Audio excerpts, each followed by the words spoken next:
And so we just said, don't do that to us, because we don't want to spend more than we make. So we do an operational forecast that's like, we're going to meet it. And then if there's upside, there's upside, and we're not going to stop working. It's not like we're going to be like, well, that's enough, everybody. We're done. Today we made our forecast. So we've always done that, and we've hit our numbers every year. Be really thoughtful about your business, know your numbers and stick to it, and explain why, because you do know it better.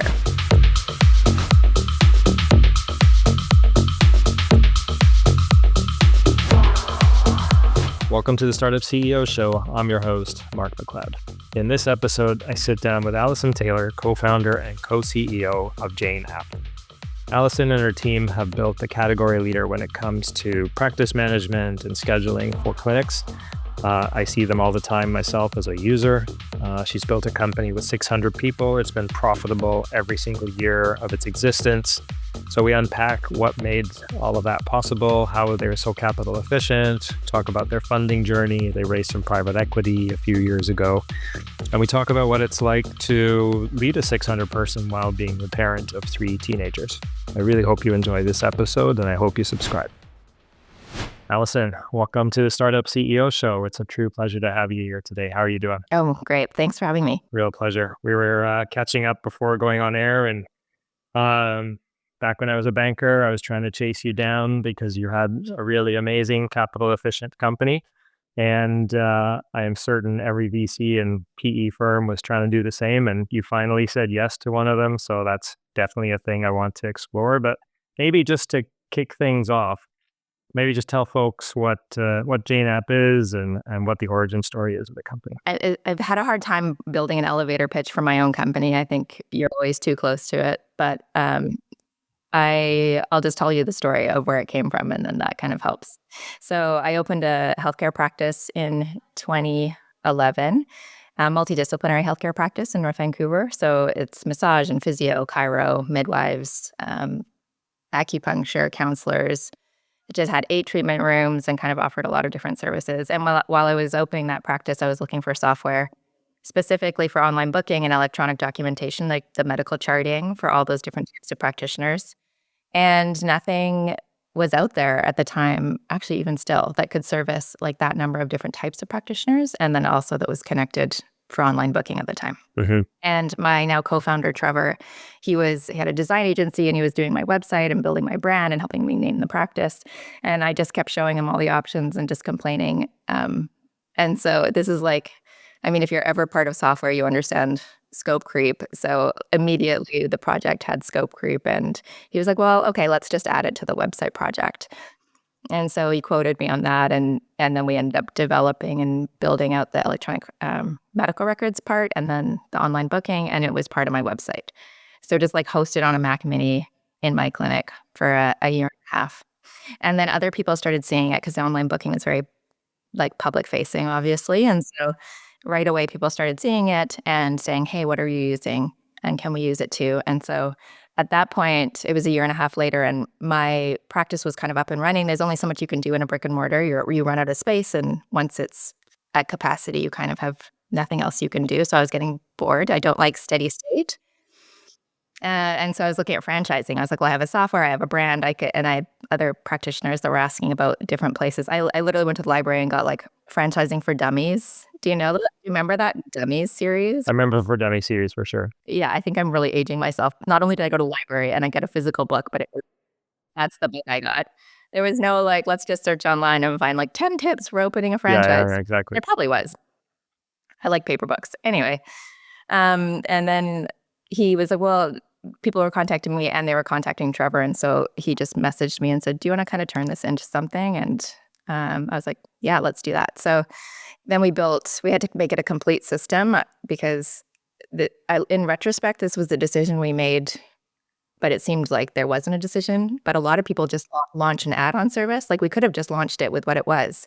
But both of us thought that was just not even an option. And we knew it needed to be a central record keeping system there was only one. You didn't need a second system because I was using another system for billing and all the like invoicing and all that side of things. So we built that all out and then launched it in 2014.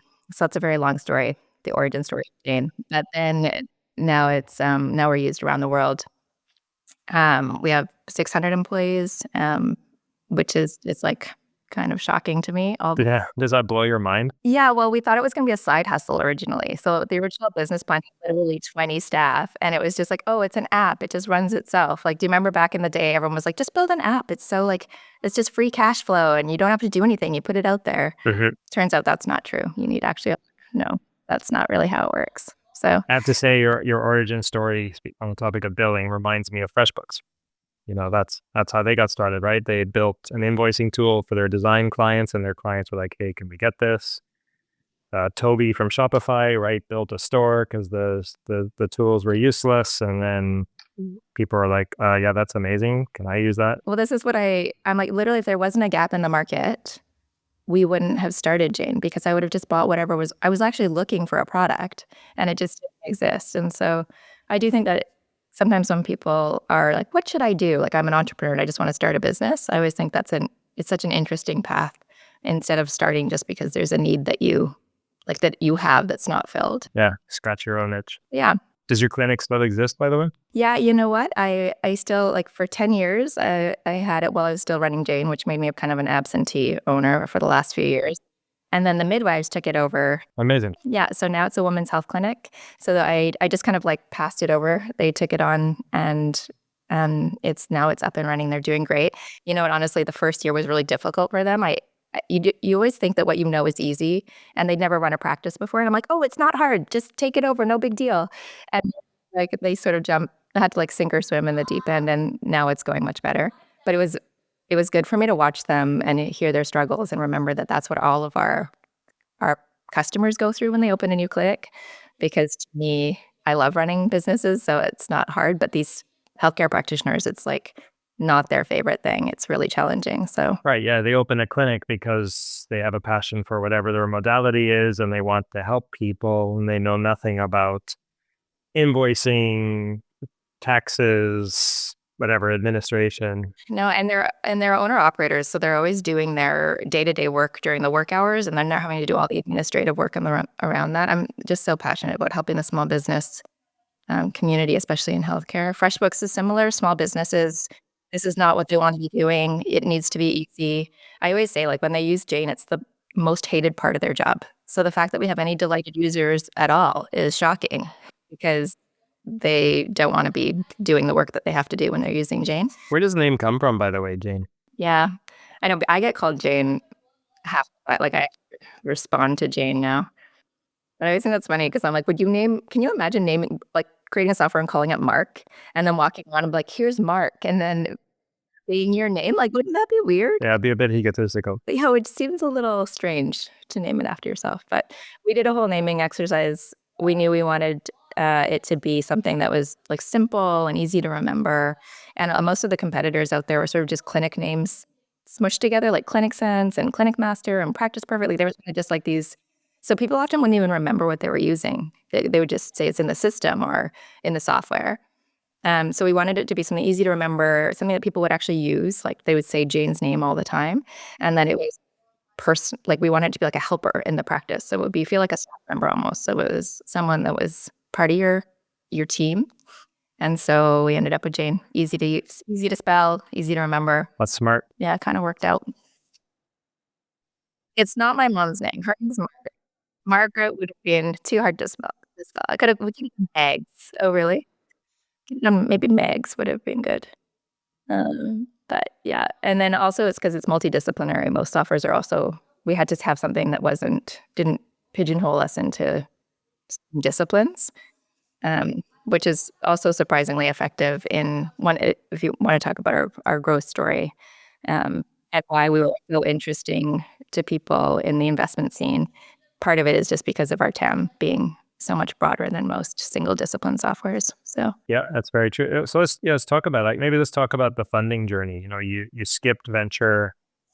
I don't know if it was entirely bootstrapped or if you had some friends and family, but you were presumably profitable for a very long time, and then ultimately did a private equity round with JMI, which is a great shop, by the way. I really, really love them. I have, I think, one of the best reputations of any investor ever. Like, I don't think you ever talk about them in the community and you don't hear great things. And that's been our investments too with the humans there. It's just such a wonderful group of people. Yeah, really classy, like strong values. Yeah, I agree. Really stick to their values. And it's funny because investors are so weird with like you have to be in the same city as your office, which is crazy. Like you travel for work most of the time because all your investments are all over the place, but you can't travel to your home base. That's like weirdly not allowed. Anyway, we've had a few investors that have had to leave JMI to go to other firms because they've moved cities, and they're so heartbroken to leave. Even though the investment world is quite incestuous, people jump around all the time and it's not a big deal.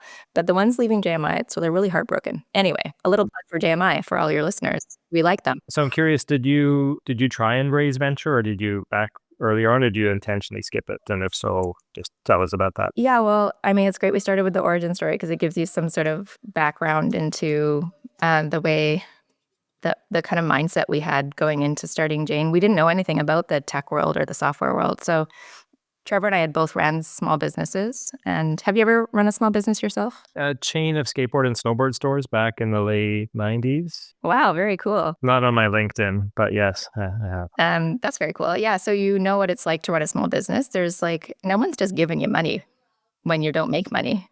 Like there's literally never a time where you're like, oh, I'm losing money, and other people are like, here, just I'll give you more money so that you can continue to lose money and grow your business, which is strange. So we both grew from small business, which is like you have to make money to spend money. And if you think about opening a practice, I had zero revenue to start. So you're convincing practitioners to join and you're slowly building up a caseload. And so we knew what it was like to work with not a lot. And you have to pay your bills. And then once you make more money, you can buy more things.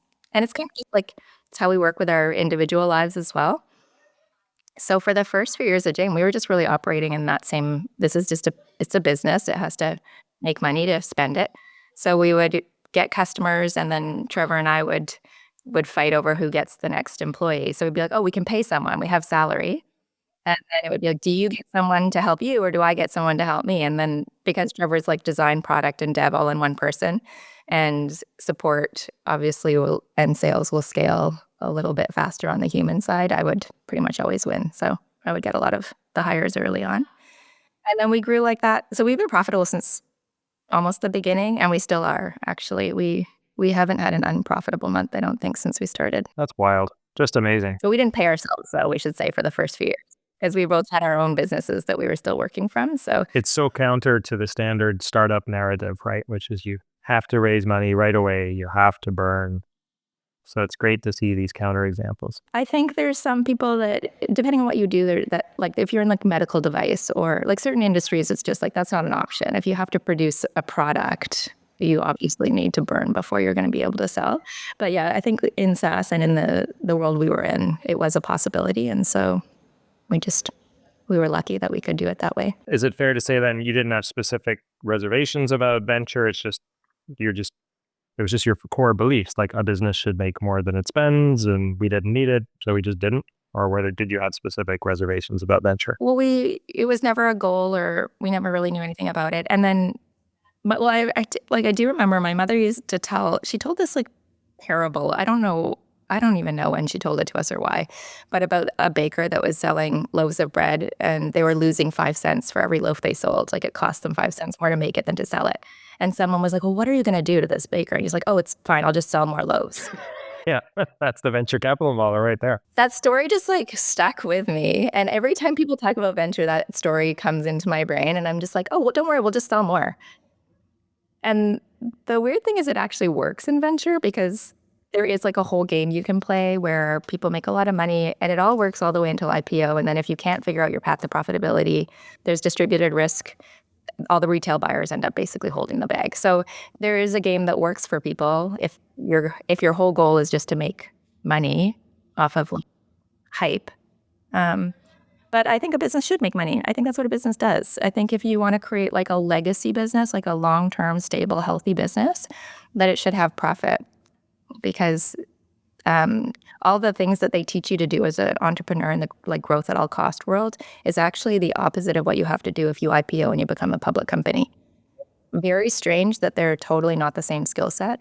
Like you have to be able to predict your revenue very like accurately. You have to be able to storytell and ensure that you're going to have profitable growth. And that's not what they the investor world tries to force you into or pressures you into. So they're not really interesting, Alison. But no, we didn't know anything about that world. And then we actually, we started having investors just like analysts, they just like cold outreach. What is this? Like, I'd never heard of this. I think we got on a Ready to Rocket. Do you know Ready to Rocket? I don't. It's a local Vancouver list. I don't even know if it still is around, but they just kind of compile local companies that they hear of and they put them on this list. And that list sort of gets scraped, I guess, by the investment world. So we started getting this cold outreach. And I love learning new things. So I would just take like calls and be like, I'd like, what are you asking us? And they would ask us questions and I would like learn about what kind of things they wanted to hear about. And I just thought it was fascinating. I actually asked one, like when people join your firm, is there a book that everyone has to read? Like, how do people learn about how to be an investor? It's called The Business of Investment. No, The Business of Venture Capital. Apparently, it's very dry. I would not recommend it. I'm sure it is dry. And then I learned about IRR and all of the things. And I'm like, oh, this is actually very basic math. It's not that complicated. Like what makes someone successful in venture. But it was all just interesting. Like we still didn't want any capital. And then we went and did the New Ventures BC competition. And we literally only did that also because there was a cash prize. We're like, cash, yes. Like most of these competitions, there's no cash. But this had a cash prize and we were like every dollar was important to us. And so that's where we were linked with a mentor, Todd, who's now our CFO, it was just so fortuitous that we ended up linking with him. And he taught us all about SaaS metrics, and we had to present and we had to pitch as if we were getting investment, which we weren't. And so we came second. So we won a cash prize for that.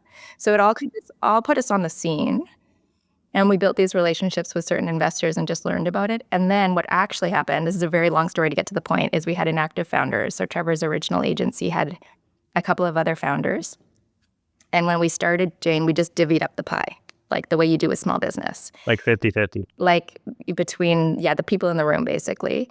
And then the way that the work ended up, just you never can't tell the future. And this is not the same as small business. And we ended up needing to exit them, but we couldn't afford to buy them out. We'd built these relationships with some investors in the community, so we just like arm's length connected them. So that's how we ended up on the investor train. It just had to happen. And then once you do that, you're in a new story. So that was the GMI deal, was literally to buy out those inactive? No, that was earlier with local. It was Pender, and then Arthur Ventures is a firm out of Minnesota. This was early, back before there was only a few people looking outside of the valley at the time, or their thesis was outside of the valley. And we were looking for real personality matches and people who were just going to leave us alone. We were quite rude, I think. We were like, we don't want you involved. This is just a necessary evil. And looking back, I'm like, that's terrible because they've been so helpful and lovely to us. So there is a really positive, lovely way to have investment as part of your company if you're thoughtful about the type of people that you bring on and the way that you interact and how you communicate. So, and then from there then we did another round just before COVID because we thought there was going to be a market crash, which there would have been had COVID not hit. The tech bubble was really insane. We thought there was going to be a market crash, and we thought if we had cash, we would have a lot of opportunities. And then COVID hit, so then the market, especially for companies like Jane, soared. And then we have a real focus on the U.S. for growth. And then we also learned about the benefit of the portfolio companies. And JMI has these wonderful other companies in their portfolio that have been so helpful mentoring and giving us advice. And so then we did another round with them. But it's mostly just been not primary, mostly just secondary, which is what most people are doing. But weirdly, it doesn't get announced like that. Well, first of all, I love, reflecting back to when the analysts started inbounding to you. I love just how curious you were. You weren't like, oh, those are analysts. I'm a CEO. I'm not going to spend time with them. You went in with curiosity, and you also sought to get some value. I think there's a lesson there for people, right? That was your MBA in venture capital. Oh, totally. It's all available to you if you just ask people questions. Those analysts are that's so smart. Yeah, for sure. Even JMI's always, oh, is it okay if, our analysts come? We're like, of course, they're our favorite people. They're the ones that actually crunch the numbers for us and give us helpful data. We're we would rather that they come than you come. Or like, yes, please bring your analysts. What has made Jane so capital efficient? If even it's, I mean, so much of it just goes back to the origin of where we came from, where if you're only able to spend the money you make, you're very careful about not losing your customers. So a lot of companies start with, especially in that growth at all costs, you start with just like dumping money into top of funnel, which I didn't know any of these terms before, and I hate using them. They're so like offensive. I always think if a customer heard of themselves being talked about like this, it would just be like so offensive. Like, oh, we Or just even, dump. by the way, even just the term user. I know, it's just like so awful. It's like, I just don't like it. I'm really fighting against this right now in a growing team, because you have to silo people into like these, your org chart. You ship your org chart no matter what, and you have to make your org chart divided into specialties, but then it creates this ridiculous and totally artificial divides, which we can always talk about later. But anyway, so we started from the very beginning on churn. Like, we could not lose customers because otherwise we couldn't pay for stuff. And we had no other money to pay for anything. So we were really, really obsessed with churn right from the beginning. We kind of flipped the way people normally do it, I think, which is much more logical if you think about it. Like, why put people into something that they're just going to like leave? It's so much work and effort and cost, and then you're not really benefiting from it. And we've continued to do that. So we really make sure that we want to keep our customers, so that they have to be delighted. We have to have an amazing product that fits them, and then we have to build from there. And then we've continued to just feel really strongly about not spending more than we make. So even now we budget for the year ahead, and we don't over forecast. We do a operational budget, and we've had to explain this to our investors all along the way, because they always, do you know what? They always take what you say you're going to do and they haircut it. You know this. So what do you do as an investor? You're like, okay, well, clearly you're not going to do this. Like, this is a ridiculous forecast. You're just getting all these rosy numbers. Like, I'm looking at the data. This seems unobtainable. And then internally, you what do you call it? You haircut it, and that's what you underwrite it to, right? You haircut it and then underwrite to a lower number. And so we just said, don't do that to us, because we don't want to spend more than we make. So we do an operational forecast that's like, we're going to meet it. And then if there's upside, there's upside, and we're not going to stop working. It's not like we're going to be like, well, that's enough, everybody. We're done for the day. We made our forecast. So we've always done that, and we've hit our numbers every year, which creates a very happy board. Weirdly, they tell you to push your numbers, though they used to. They don't do it to us anymore. But they used to say, we need to push for a higher forecast. And we'd be like, we don't want to. This is what we think we're going to do. And then when they would say, okay, fine, we're accepting this. And then you would go through the year hitting your numbers, and they'd be like, you're hitting your numbers. This is amazing. So happy. And we're like, yeah, but we wouldn't be if we had raised the forecast. Yeah. So it's one of the pieces of advice I try to give people is like, be really thoughtful about your business, know your numbers, and stick to it, and explain why, because you do know it better. Hey, those are wise words for sure, right? Because then you're not feeling bad about yourself every day of the year. Well, if you want to have a nice, happy board every time you meet, hit your numbers. So that means you're setting your numbers. So don't set numbers you can't meet. So simple, yet so true, right? Are you still taking your own meeting notes? Let me tell you about an AI tool that I'm using to take meeting notes for me. It's called Fellow.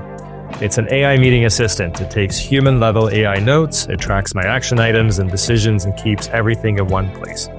Built with security and privacy at its core, Fellow is the only AI meeting assistant that leaders trust to capture meeting notes and recordings while keeping your data safe. Thousands of organizations are consolidating tools and relying on Fellow to capture their meetings. The team at Fellow is so confident that you'll love it, they're offering an insane deal to startup CEO listeners. 90 days of unlimited AI-powered note-taking and recording completely free. Visit fellow.app/CEO to sign up today and experience the AI meeting assistant trusted by leaders everywhere. I'm curious, maybe I think lots of people, for better or worse, have an informed opinion about venture. And I think maybe private equity is a bit more opaque. And I'm wondering maybe if you could share for folks, we already know JMI is an amazing firm, but maybe just tell folks about your experience and what kind of value you get from them. And just demystify it a little bit. Maybe I might need your help first, because I don't actually know the difference between venture and PE. It feels like these firms are all overlapping. There are definitely overlaps. So I'll give you my take. So venture is really, first of all, invests at all stages, but stereotypically gets in much earlier, so much closer to the beginning. And they're trying to find really big outliers, like the home runs, the Shopifys, the Metas, etc. And they're willing to tolerate lots of failure to get there, right? If I have 10 investments, maybe 2 of them will work, 2 will break even, and the rest will be zeros, right? So just chasing outliers. And so that actually creates a lot of misalignment, right? Because they're pushing you to take all kinds of risk. And, I literally had a tier 1 VC tell me once, and I quote, "I'd much rather my CEOs go into a brick wall at 100 miles an hour trying to hit escape velocity than play it safe," right? So that's venture. It comes in different shapes and sizes. I'm completely generalizing, but that's venture. And so you're playing the portfolio game, and you're really hoping that 1 or 2 huge home runs make the fund work. And so most of your investment dollars actually are lost.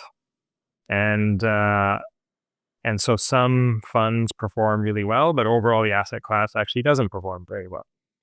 And so now let's talk about private equity. So private equity typically gets in later, not chasing home runs, looking to double or triple every single thing that they get in, and therefore completely aligned with founders, right? Because they need every single one of their investments to work. The venture decision is fundamentally a leap of faith. Like if you had raised a seed round, I was your seed VC, it's like, screw it, I believe in Ali and her vision, let's go, right? Like that's basically the investment decision. Whereas like the JMI decision, they're dotting I's, they're crossing T's, they're looking at cohorts, they're talking to customers, they probably do a market study, so way more diligence because each investment needs to work. And then, there's no question that VCs add value, but I think if I stereotype, PEs tend to have a systematic program for adding value in one of 2 dimensions. One is corporate development. So we're going to help you buy a bunch of things and build a bigger company that you could have built by yourself. Or another is operational excellence, right? We have these people, these operating partners, and they're going to help you run your company better, So whereas venture doesn't necessarily have those kinds of value add functions, which doesn't mean they don't add value, but it's just like they haven't staffed it out in their companies. That's interesting. I didn't realize that was sort of the divide between VC and PE, because we looked for VC funds that operated like PEs. So when I said you look for someone that suits your style of growth, we knew we didn't want to do like go big or go home, because we didn't want to go home. Yeah. I mean, the go big or go home has 2 sides to it. And you have, I think people just assume the go big will always work, I guess, in that scenario, but it doesn't usually because it's a risk. And so we knew, and it's funny because we're talking to another firm right now. We tend to try and do, we do investment every kind of year and a half, 2 years. We let our whole team participate in secondaries. And usually you have to always be working on the next round so that your existing investors have an option to return their funds. Like you have to respect the work that your investors do as well as build your business. And so these are 2 different things. As a CEO, you have to be doing at all times, even if you're not raising primary capital.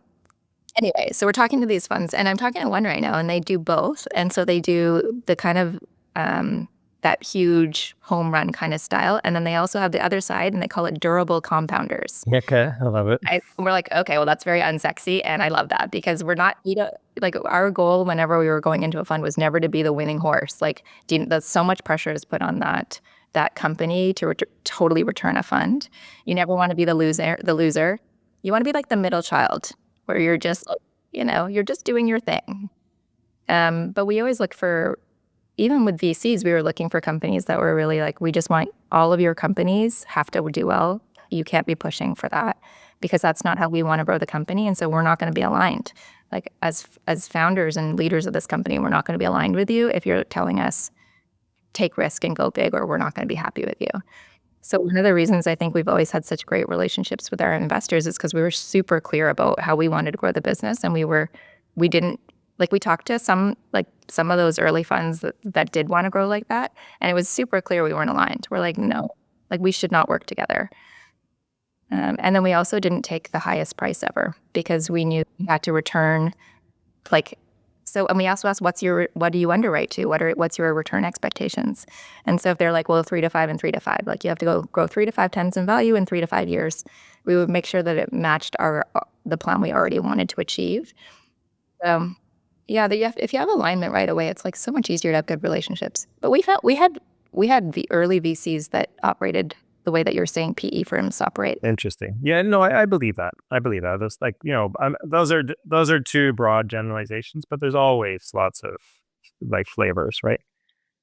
And what you're highlighting in this dynamic, right, is the power of being profitable, because it gave you optionality and you didn't have to take the money. I know. We always have choice. And even right now, we're just like, okay, well, we're just going to wait till the valuation we need to return. Like, and we don't really mind when it happens. We're not in a rush. We don't have a zero. The first time we learned of a zero cash date, Trevor and I were like, what is that? And like, Yeah. oh, people are going to literally run out of money. They're going to run out of money and they know the date that's going to happen. And we just couldn't, like, Trevor and I just constantly looked at each other like, what is happening here? Like, this is so strange. I think when you live in it, sometimes you don't recognize how strange it is, really, until you. And even sometimes, like we had an interesting conversation as a board a few years ago where we were talking about Rule of 40. This was before profitable was sexy, so we pushed for our profitability the whole time. Obviously, everyone was like, spend more money, stop being so profitable, and we were like, we think it's important. But I was saying, okay, let's talk about Rule of 40, because Rule of 40 was invented by an investor. All these things are always invented by investors. Yeah, which doesn't know. And they've reinvented a new one now, which I laughed so hard when I saw it, because they were like, you know what, we're going to invent a new one where actually growth is more valuable. So we're going to give that a multiplier. And I was like, that's what you want. By the way, not self-interested advice at all. It's totally objective. I know. I was like, that's so funny. That's because you're recognizing that the original Rule of 40, which is better for actual healthy business, it's not actually what the market is paying for. And so they're like, we need to adjust the Rule of 40 so that it's weighted towards growth, which is what investors pay for. I will say, for what it's worth, in my experience, the single biggest driver of valuation is the rate of revenue growth of a company. Well, of course it is, but that doesn't mean it's a healthy business. So I think it's like, it just depends on if you're optimizing just for like short-term return. And I'm not saying that's true for all companies, but like, honestly, not everyone, like very few people are at Shopify. Like people, so actually, you know Sean Silkoff from the Globe and Mail? He has he has an interesting take on, like, we don't need more Shopifys. We need more like durable compounders. Well, you got one in your backyard, Cleo. I know. So Cleo, we're also like Cleo's little sister. So we benefit greatly. We're a great example of how an ecosystem benefits all the companies around, because they've built this story in Vancouver, and we're like this pattern matching. We're the same type of company, but for a different market. And we benefit from their experience, and they're so generous with their advice, and Jack's so lovely. And then anyone that sees their story isn't interested in them, they're like, oh, you're just like that. And then you're earlier. So we can just be part of the story earlier. And so it's, when you think about the benefit of San Francisco and that, this sort of just like osmosis of information that happens, and Vancouver's starting to build a little bit of that. And, and Shopify would have built that in Toronto. And it's really cool. Canada's got a really awesome scene coming up. Let's talk about that for a second, if you're up for it. I do want to come back and keep. I'm sorry, I'm a jump arounder. I'm no, sorry. It's great, and I know you're on the record about talking about how Canada's a great place, and like I literally today met a Canadian entrepreneur who is a Harvard and Stanford grad, complete overachiever. He left the country. I hosted or facilitated a CEO forum in the Caymans a few weeks ago. And one of the founders, really successful Canadian founder, left the country. Like, there's a lot of folks who are frustrated because I actually think the best and the worst thing about Canada's startup scene is its proximity to the US, because all we do is compare to a thing that's 10 times our size. But then you've got folks like Toby and Harley who are just really kind of banging the wagon of the bandwagon, rather, of like, Canada's a great place to build, the best place to build. So yeah, tell me your thoughts. I think people, you tend to not appreciate what you have, and it is true. Grass is always greener on the other side. Although, to quote Justin Bieber, Please quote us. This is the first on the podcast, by the way. There we go. Grass isn't always greener on the other side. It's greenest where you water it. See? The why, I don't even know if that's his, but he said it in one of his songs. It's good. It is good. Justin Bieber's also very, have you watched his documentary? He's like a talented guy. Oh, it's crazy talented. Yeah, for sure. I think that there's a lot of things about Canada that people don't appreciate. And I wonder actually you can make decisions based on like just the financials. Like we could move from BC to Alberta, our headquarters, and save a lot on tax. But I also am like, yeah, but I'm from BC and I would like to support the BC ecosystem, and we're creating Canadian jobs. And, there's something about like, do you want to contribute to this or do you not want to? Like, so appreciate kind of our place in that. And you can make it better. I think actually the CCI is doing a lot of good work there, lobbying for Canadian tech companies. And maybe we're not as strong as lobbying for tech as like they are in the US, but that's fine. Just like, this is our country. Let's be a player in the world. So I'm super proud. And the same thing that I was saying before about like Clio being here has given us a lot of advantages. If everyone keeps leaving, then you're never going to build strength in our Canadian ecosystem either. So you're kind of, it's a bit, I don't want to say it's selfish, but it is a bit selfish. It's a bit selfish to just say like, it only matters whether my company is taxed at the lowest rate possible, which is basically the only reason you're leaving. It's just financial. It's not the only reason it's come up in my conversations. It is a reason. I think part of it is, well, actually, practically speaking, and this is, I'm in Barbados. Part of it is the weather. Oh, sure. Part of it is being surrounded by, truly great, like it's, like you talk about, like the role like Jack has had on you, right? Imagine if you were in a city with 50 Jacks, right? That's the amount of inspiration you would get. I don't know that we've been limited. I did, as a Canadian, I didn't really understand the power of like the Stanford alumni or anything until we got connected to this, the Lazaritas program. I don't know that. And Joff, he ran this whole mentorship program there. And this is early in Jane's story. We didn't know anything. And we got connected to all these stories. And it is shocking, the power of the network that comes out of San Francisco. But I think that we have to stay here to build that. Like, we are now part of that network. Like, one of the reasons I said I was like, I should do this podcast is because I want to be one of those people in that network that creates, strength in our Canadian ecosystem that says we can do this here. And so we need to tell those stories too, even though we don't like to be super, we're just busy. It's just hard to find time. But everyone always comes out to Vancouver and like, how come there's no networking at night? And there's never any, there's no social things. And we're like, because we're all spending time with our families and like going up the mountain. And like, I don't think that that's a problem. We still can connect with each other different ways, but it's not the typical work all the time kind of vibe. But that's okay. We just have to invent it in our own Canadian way. It's still powerful. Well, I would argue you can't A/B test this, but if you did work all the time, I don't think you'd still be in year 11 of this company. I know. And you know what? We're just adding a sabbatical at 8 years. We have so many employees that are above 8 years. And then we were looking in our HRIS software, like the human resource software or whatever it is.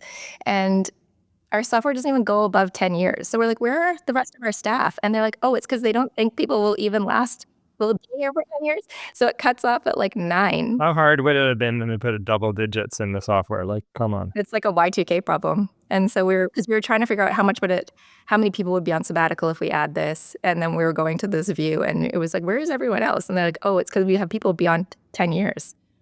So fascinating. Yeah, it's lovely. They've been with us since Dane was teeny and now and we're still small compared to where we want to be.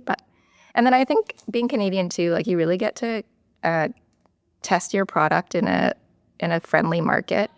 And then you can launch into the US. The proximity to the US is so helpful because you have access to a whole very similar market, same language.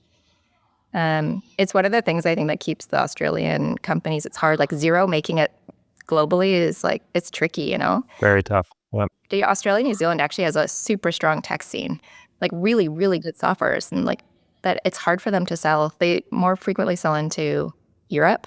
That's right. But we're one of the only our ability to sell into the US is just, it's so shocking. We have this huge, huge market right next to us. So I think it's And then the competition for us to start our businesses in Canada is so much lower. There's less competition for us to start in this local market, so friendly. Well, I don't pretend to have canvassed all the healthcare providers, but like in my limited world, like my therapist is a Jane customer, my physiotherapist, my Ayurvedic practitioner, like I'm using it all the time. Oh, well, you're going to like, this was a problem we didn't know we were going to have. So we're launching a patient app because you probably have like 4 Jane logins. Same email and password for all of them. So it's not very secure, but I know. But the secret is well, it is secure as long as it's a strong password because they're all stored in this, like if we're going to, yeah, it should be secure. But we are launching a patient app, so all of your appointments are in one place. But we didn't realize that would be a problem. Like, who knew? This was a scaling problem we didn't anticipate. it's a champagne problem. It is a champagne problem. I'm like, there's still problems. Everyone's like, well, good problem to have. I'm like, yep, that's still a problem we need to solve. So let's. You'll never not have problems. Shopify's got problems. Meta's got problems. Oh, of course. That's why it's the best job in the world. If you're someone that gets bored with steady state, you should start a company. There's never a dull moment. So let's talk about that, right? So I don't know if it was your first foray into business, but like you started a clinic, which is very, very different from running a 600-person company. I've very clearly seen through this discussion so far that a big strength is just curiosity. And then just these principles, right? We're going to run this company to be profitable, which meant you're in control of your own destiny. But like, what else did you do to transform yourself into the CEO of a 600-person company who, by the way, just said, basically, I'm closer to the beginning than the end. Like, I still want to keep going. Like, I'm fascinated by that.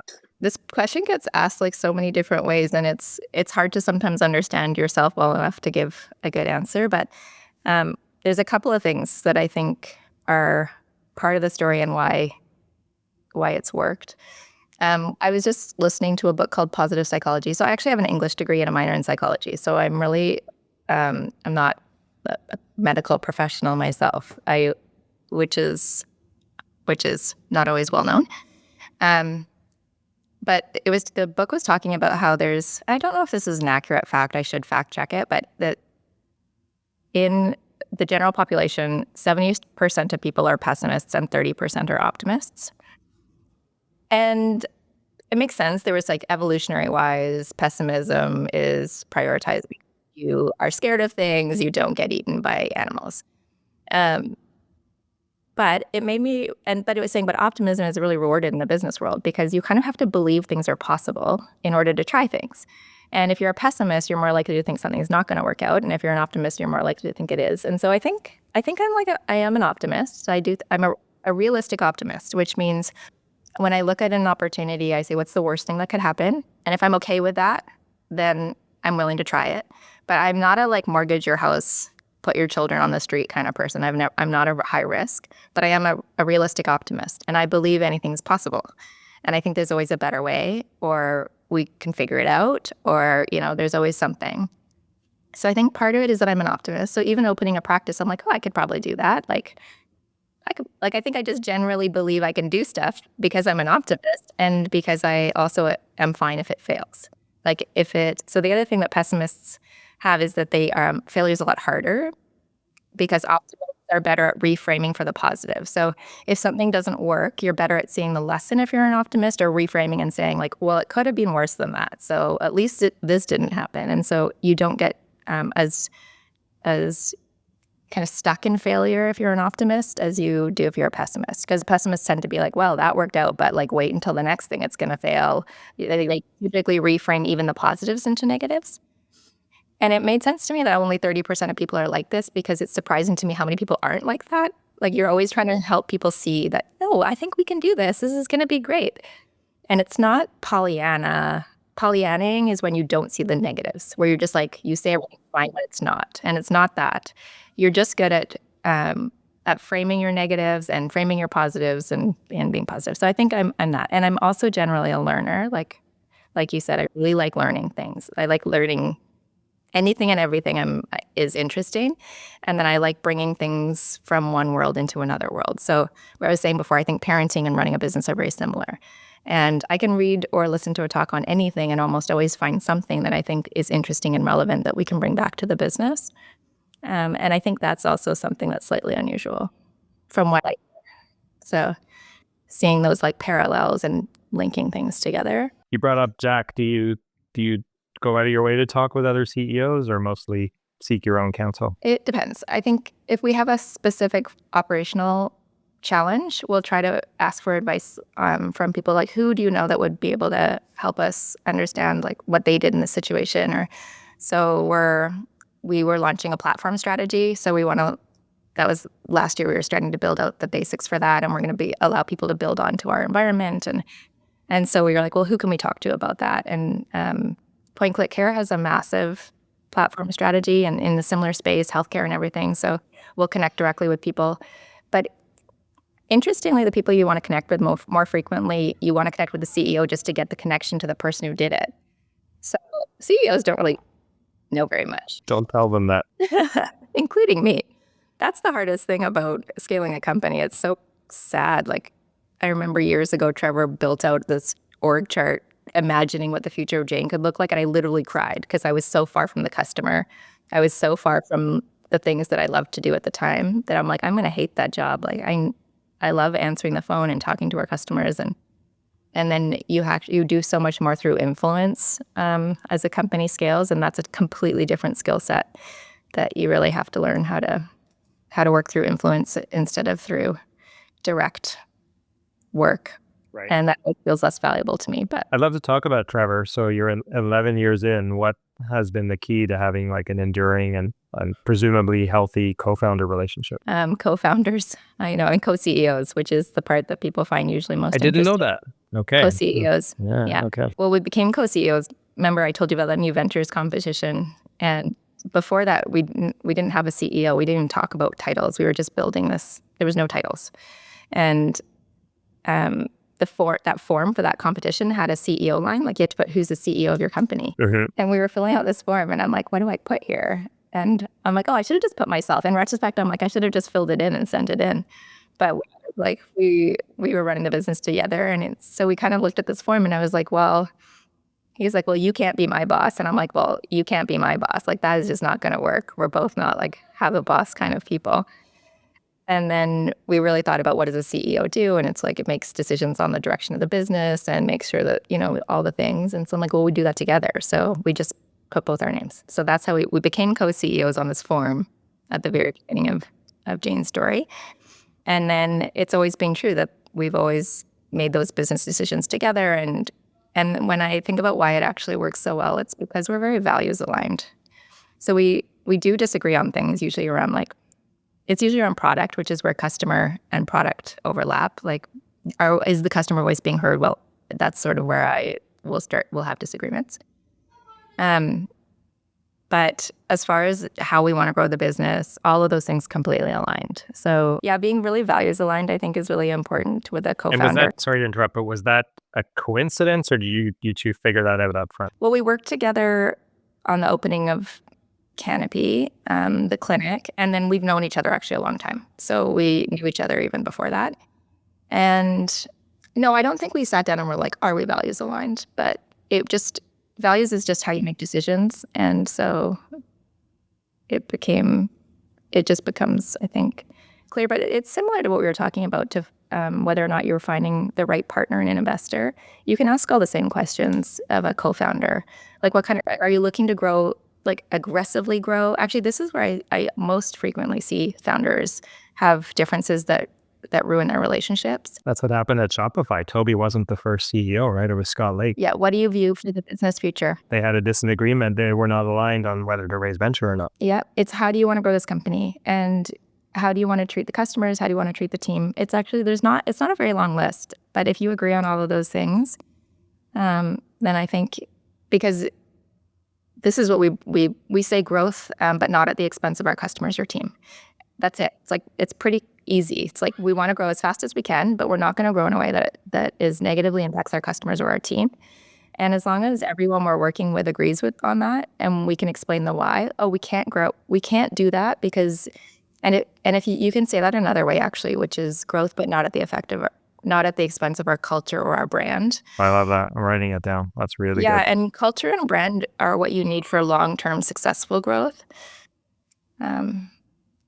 And if you have great culture and brand, I do believe you can have a profitable growing company. So growth is just actually an output of all the inputs. Like, it's certainly not easy, but if people are aligned on that, but some people don't want that. They just want to pull dividends, have a lifestyle business. They want to don't partner with someone if that's what the plan is for them and that's not your plan. It just is not going to work well. So speaking of not easy, maybe my final question, you were telling me before we jumped on that you have 3 teenage children. So tell me about how you balance running a 600-person company and all the transformation that goes along with that and, raise a family. Yeah. You know what? We actually lost their dad a year and a half ago. So I'm like very much solo parenting, which has been quite a journey over the last year to experience like grief and loss and really like solo parenting 3 children. So yeah, it is a lot of things. Like, it is a lot. And I think especially as a woman, I often get asked, how do you, sorry, that's my 13-year-old. He's off from school today. He's not normally at peace. So I just love them. I just love it. It's like the best thing ever. Having kids, so enjoyable. But I often get asked, like, how do you do it all? And it used to bother me because I think Trevor didn't get asked that question, even though he also has children. And I used to get kind of chippy about it, which was not helpful, because then I realized, you know what, it is hard. So I'd be like, thank you. That is a great question, because it is actually really challenging. Like, as a mom, you kind of always feel like you're failing at everything, because to be like the ideal mother, your parenting is your first priority. And to be the ideal worker, your work is your first priority. So it's like, there's no winning that game, like literally no winning that game. It's just not even possible to have both things as your first priority. And so as soon as I recognized that that's not a winning game, I just said, I don't care what the rules are anymore. Like, I don't care what people think. And I just need to be really comfortable with how I do both of those things. But I think ideally, men also get asked this question because it is hard for men too. I'm like, dads also have to balance being a parent and being like an employee or a worker or a boss of a company. And I think that that's the direction we're going. And I think true equality will come when everybody feels equal pressure to be present at home and present at work. That's like true equality, not when I don't get asked that question, but when men get asked that question. So I'm no longer getting all chippy about it when people ask, because I'm like, yes, thank you. It's super hard. It is hard. And it's especially hard because men don't get asked that question. And they don't get asked because the social expectation on women is still that home is their responsibility. And so until then, it will always be harder for women until that actually becomes an equalized role. So yeah, working women right now, we're doing a lot. Like, there's a lot of responsibility, and that can feel tiring, but I also wouldn't give it up. Like, I think it'll shift over the generations. And that's just where we are right now as women and men. And then I think men are also having a really difficult time right now, because the role-based expectation of men as providers, protectors is also at risk. And we all scaffold ourselves in our understanding of who we are based on these roles that society gives us. And I think that men who, especially when women are becoming the providers and the protectors, like in the modern world, that those roles aren't as necessary. I think men might be struggling to figure out where they fit and how they're valuable still. And I have a lot of compassion for that. I think that's really hard. And then what happens to a lot of men in that space is they get depressed, and then these poor women are now supporting depressed husbands who aren't helping. And I'm like, it's just a really fascinating time in society and culture. So we'll see what happens there. I think we have to just like keep pushing through, and women are just having to do a lot. I gotta say, Alia, that's a really profound place to end this conversation. I feel like we could have done a conversation literally just on that. Just on that, I know. I think it's that important and that fundamental. And I don't know, so maybe that's going to be chapter 2. But I really want to thank you for making the time. I know you're super busy. You're about to hop over the Atlantic Ocean, and I'm so thrilled for all of your success. And so my spidey instincts many years ago told me this was a special company, and it seems to have turned out that way. And so I'm really, really happy for you. Thank you. Hey, thanks for listening to the Startup CEO Show. If you'd like to connect with me, be sure to visit my website at markmacleod.me or follow me on LinkedIn at @themarkmacleod or Twitter at @markmacleod_. And if you want to tune in again next week, be sure to subscribe on YouTube, Spotify, Apple, or wherever you get your podcasts. We'll see you next time.